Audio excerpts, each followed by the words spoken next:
President Trump is going after the Koch brothers, the billionaires who've been handing out millions of dollars to Republicans for years. I don't know, here's a tweet that he sent. He said this morning, the Kochs are, quote, a total joke in real Republican circles against strong borders and powerful trade. I never sought their support because I don't need their money or bad ideas. They love my tax and regulation cuts, judicial picks, and more.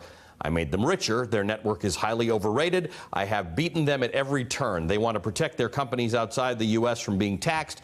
I'm for America first and the American worker, a puppet for no one. So why the fury? Well, this weekend, Koch network leaders distanced the organization from some Republicans and President Trump, calling Trump's tariffs wrong-headed, the GOP spending horrifying, and the separation of families at the border abhorrent. In fact, Charles Koch even told the reporters he could be open to working with Democrats in the future, saying, quote, I don't care what the initials are in front or after somebody's name.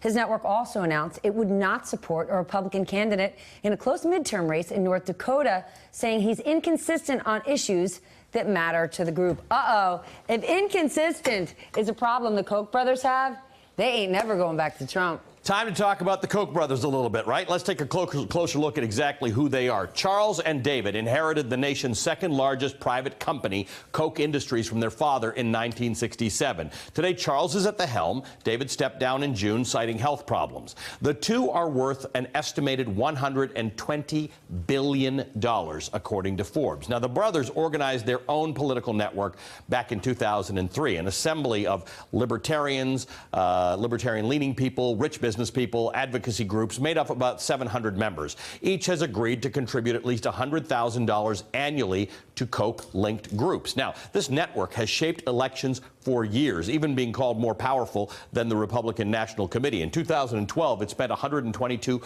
million on elections. In 2014, it was up to $129.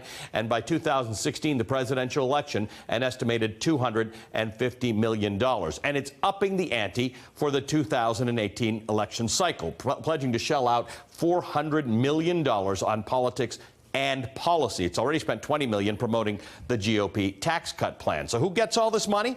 Well, Republican lawmakers, super PACs, community groups, colleges and universities, people running in judicial elections even get money from the Kochs. The network is even backing the confirmation of Judge Brett Kavanaugh to the Supreme Court. Right now, the network says it's engaged in races in 6 states. The green ones are senatorial races.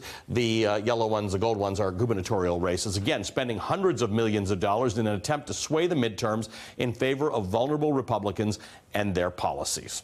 Joining us now, Rick Tyler, Republican strategist and co-founder of the Foundry Strategies. Okay, I'm going to start with this. I'm blocked. Why? What? You're what? Yeah, I couldn't swivel like Here, you know what? Why don't we just push your chair right off? Just, you know, right on the other side of the door. Yeah, it's a different table. And we'll be good.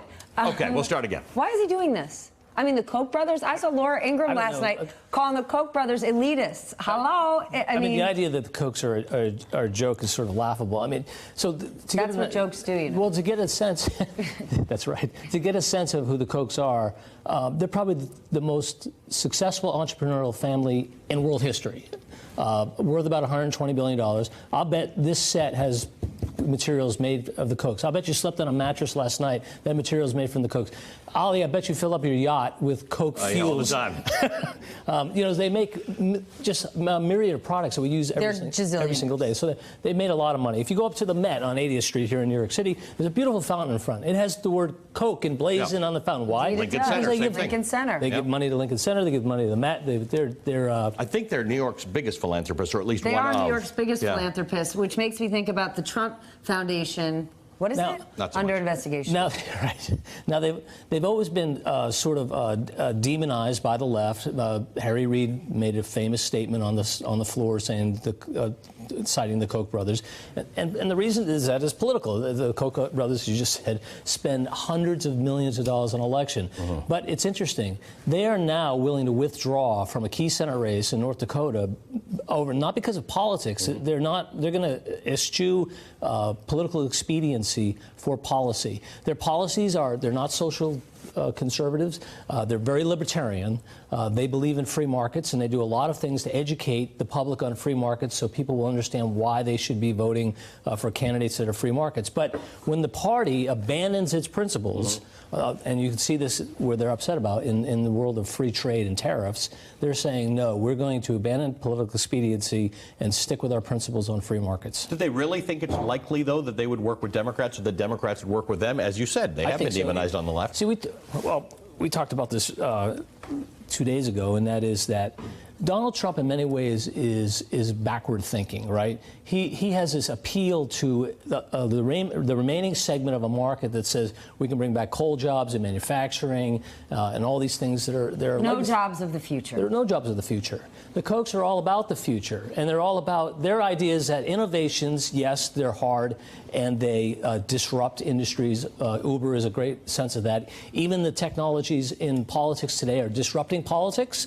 You can see that with the Russian investigation, see the way we campaign and target people. One of the most laughable committee hearings I ever saw was with Mark Zuckerberg. And when they were up there talking about the use of the Facebook.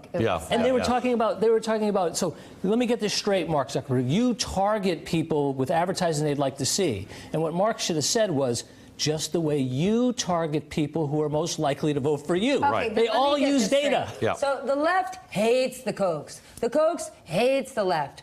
Is there really a chance they're going to work together? Because they've proven it. They've shown that we are not about supporting a political party blindly. I think there's a huge opportunity for Democrats to figure out how to embrace and train for the jobs of the future and juxtapose that against Trump's building up legacy companies. And that's going to be tough for them because they've got unions and which are around manufacturing. Do you think there's any Democrats who are going to pick up the phone? Hey, Chuck and David, how you doing? I mean, honestly. It's that I don't know. But I mean, well, look, money talks, right? And elections are expensive. And if you have someone who's a multi-billionaire who wants to talk about the future and jobs, why wouldn't they be for that?